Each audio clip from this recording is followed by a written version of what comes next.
Good morning. It is Saturday morning. Beautiful morning here on the island. Birds are singing, the birds are out. Not a cloud in the sky. It's probably, I don't know, must be, well, it's well over 13 Celsius, so it's a nice morning. Today, what we're going to do, we're going to cut up a burl. All right, so give me a minute, I'll set this up and I'll give you a tutorial on the burl. All right, so this is the burl. I've already started it. I had to lay it out. There's going to be hopefully about 4 bowls of this. So where I got the saw, this portion here is going to be one of the big ones. This is going to be a huge bowl. So I'm going to be able to turn that one. Over here on the back side, this is going to be our second cut here. It's going to come across here. Okay, and then our final cut will be crossed here. So this is going to give me a whole bunch of burl to make a nice big dish out of. This is going to give me another one.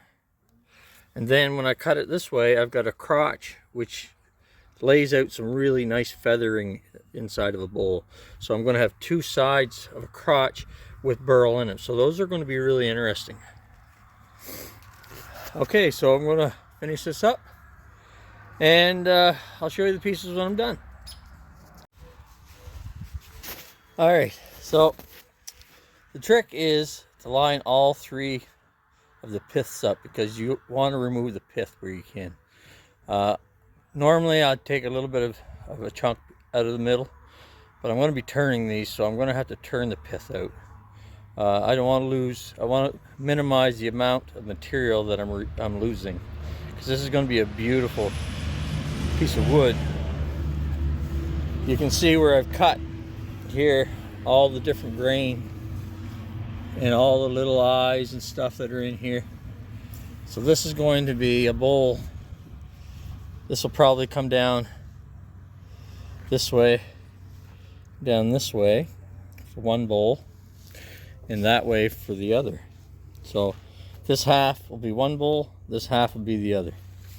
All right, so I've lined up these 2, and I used a level to get a nice straight line down on this side and to copy it to the other end here. So these 2 lines should be the same direction. So I joined them here with a line on the top so I can follow that line with my power saw and come as down through the center as I can. So all that's left now is the cutter. So yeah, let's give her a shot and see what happens. I'll be back.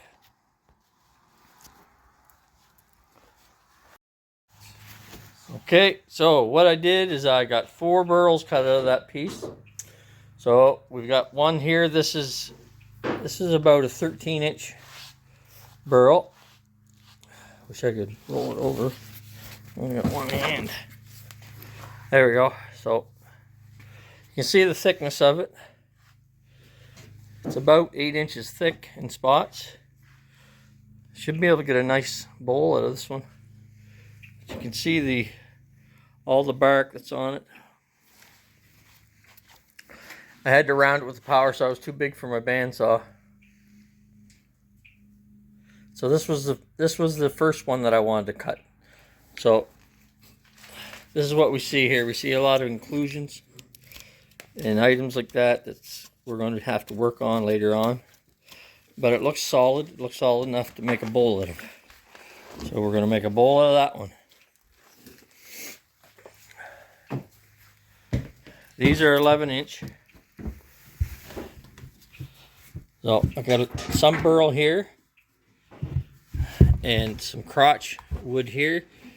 This is going to look really pretty when we get it to a point where we can attach it and attach the faceplate and get it started to turn. This is another one here. You can see how the crotch goes down through here. You get fingers like this from both pieces of wood, and they intertwine as they come together, right? That's why our limb is so strong. They're all interwoven, and when you clean this up, you'll see the pattern really well in it. And the fourth piece of burl, I don't know what to do with it. I've got a burl on a burl. So, I don't know. We'll see what I can pull out of this one. But, yeah, so that one big burl, after about an hour of cutting with the power saw, or I'm told that I've running that power saw for an hour. Oh my goodness. So anyway, must make a note that it wasn't my wife that said that. Anyway, so I got this burl. I don't know what I'm going to do with it. Be a little creative, I guess, later on. Let's see what happens. Okay, now I'm going to turn the first one. All right, got her mounted. Put this to stabilize as much as I can, my live center on the back. This is a large chunk of wood, so I'm going to start slow. I'm going to try to balance it out as best I can, and then we're going to keep speeding it up as long as it's balanced, and yeah, we'll see what we can get out of it. She's going to have lots of inclusions in it, but they don't go very deep. It's the only thing. So there's a couple here that do, but I think I can get around that. We want a little bit for artistic flair, but you know. Okay, so I'm going to spend some time taking the loose bark off as much as I can before I spin it up, because that hurts when it comes off. So I'm going to take off as much of the loose stuff as I can, and then I'll be back and we'll turn her up and start taking some wood off of it. Alrighty, so I have this in place, and it's a little bit off balance. So I've got my tailstock in place with my live center. Just stabilize it as much as I can. I'm going to dial in. I'm going to turn it up until it starts to shake a little bit. You go slow because you really don't want this bouncing all over the place. Okay, we're going to leave her there. She's starting to move a little bit. So this is where we're going to start.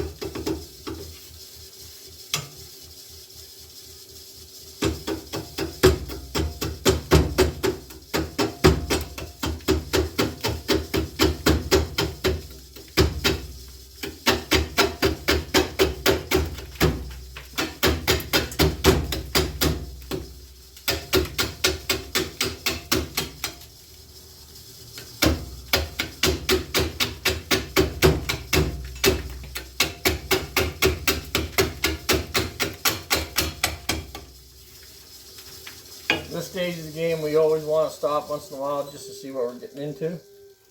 Alright, so you can see it's starting to come off on this big hump that I had.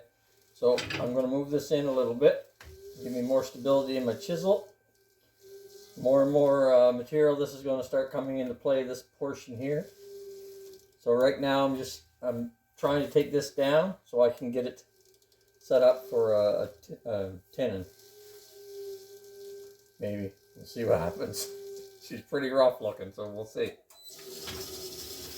Okay.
Okay, so you can see we're getting there, starting to make contact with this as well. So she looks pretty rough right now, but she'll smooth up once we get her sped up, get her balanced. We'll have her looking pretty good. I'm going to shut the video off for now, and I will be back. All right, so starting to show some beautiful colors in through here, and a lot of inclusions and things like that that are beautiful, which are going to look really nice. Got some bark here. I think I can get it out. There it is. That would have hurt me. It hurt me. Not the bowl. Me. Yeah, so we got to make sure we get all the, as much of the bark as we can possibly get out of it. Because we don't, it becomes a projectile. See? So, sometimes it comes off easy, sometimes it doesn't. People use different things to clean it off. Some use a pressure hose. I don't know. I mean, you spend all that time drying something, then you use a pressure hose. I don't know. Might be the best way to do it, but you dry the freaking things out and then you soak them down. I don't know. Counterintuitive. Is that what it is? Is that the right word? I don't know. Anyway.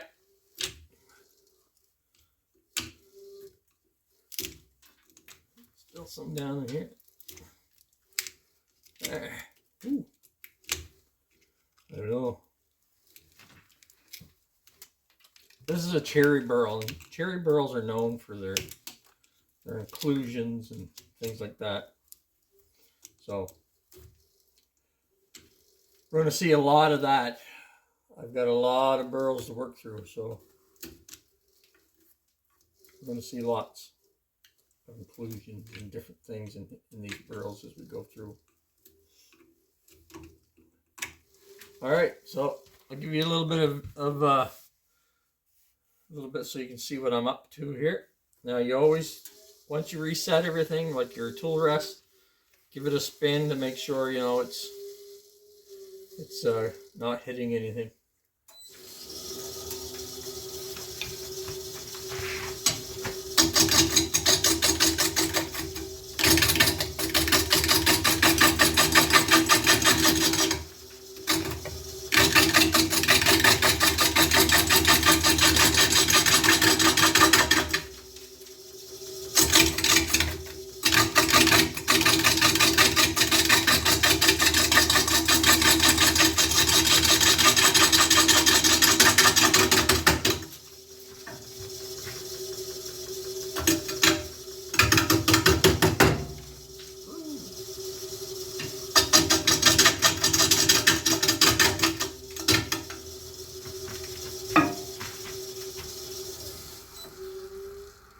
Something hit me there.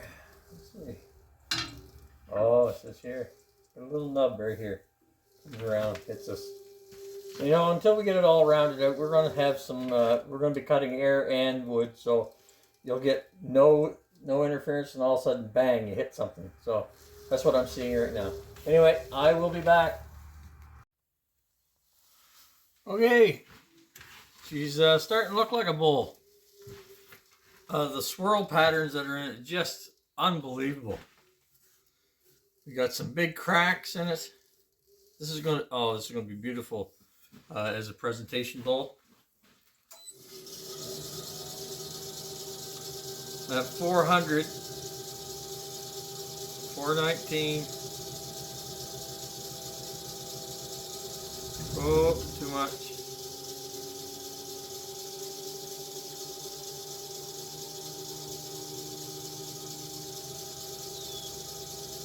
That's about it. All right, so we gotta make it look more like a bowl. So I'm going to take the outside corner off, and I'm going to start working on my tin. Okay.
getting the bowl shape now.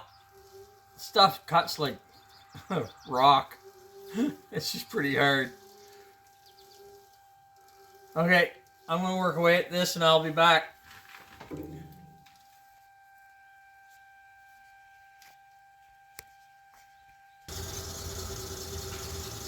Alright, I think I got the final shape that I want.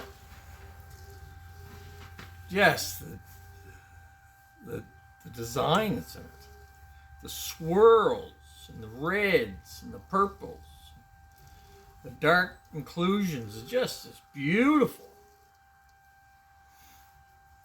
Beautiful.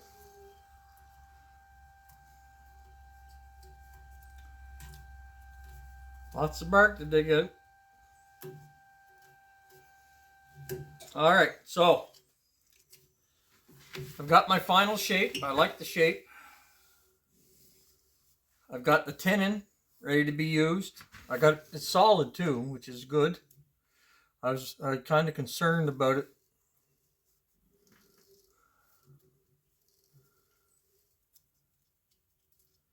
But the tenon is really solid, so I got no concerns. I was wondering about all these inclusions and how it's going to affect throughout the piece. But I think it's going to be more solid as I go into the center. I do have some spots that the inclusions are pretty deep, but they're secured. So this one here comes to the top, but as it travels down through into it, it ends with lots of material to hold it in place, right? Let's see where the other one was. This one here is similar. We've got lots of material here to hold it in place. It comes to the top, but I don't think I'm going to have any problems with that. There was a piece here, but I think I've turned it away. There was a piece that had me give me some concern because it was sort of like an island shape, and I didn't want it to pop out. But okay, I'm going to turn this around and start dealing with the inside, because the outside's beautiful, and I'm going to leave it just like it is. I think I'm just going to leave it with the big holes and everything in it. It's going to look fabulous. All right, I'll be back. All right.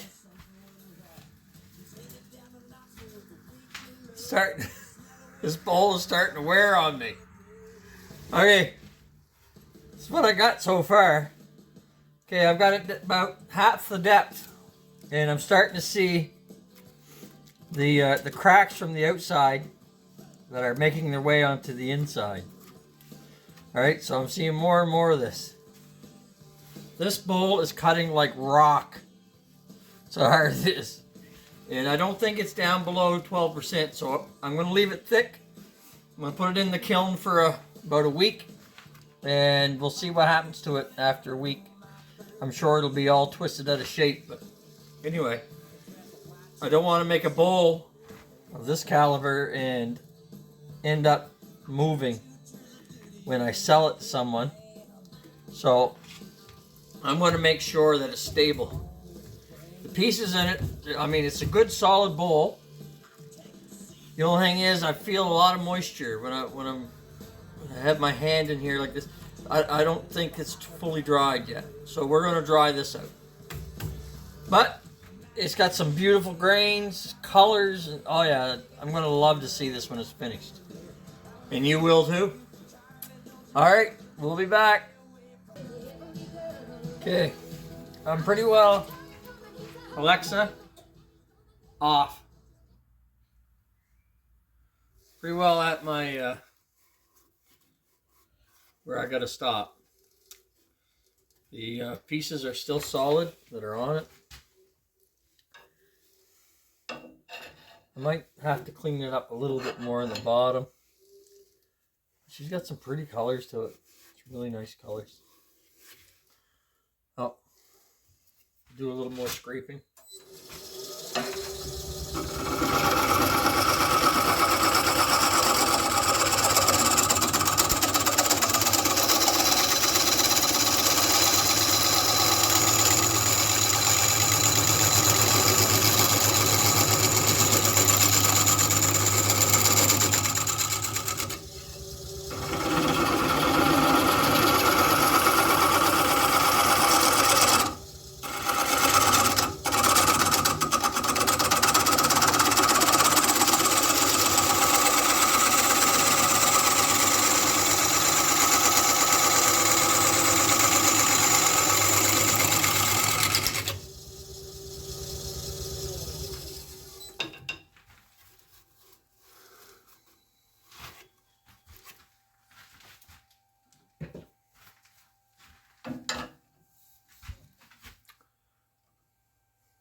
Yeah, just put the right thickness on the bottom.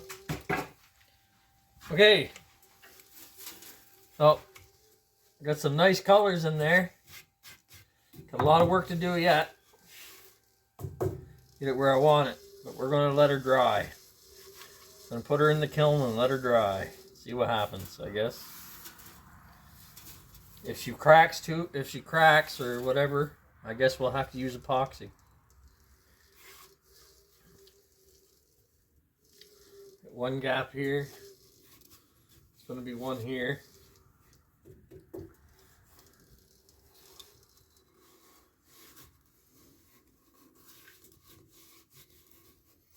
Yeah, I think that's all right.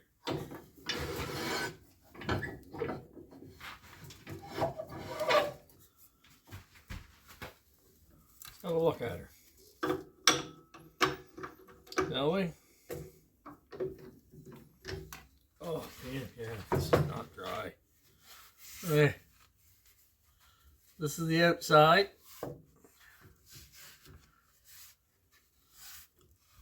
And this is the inside.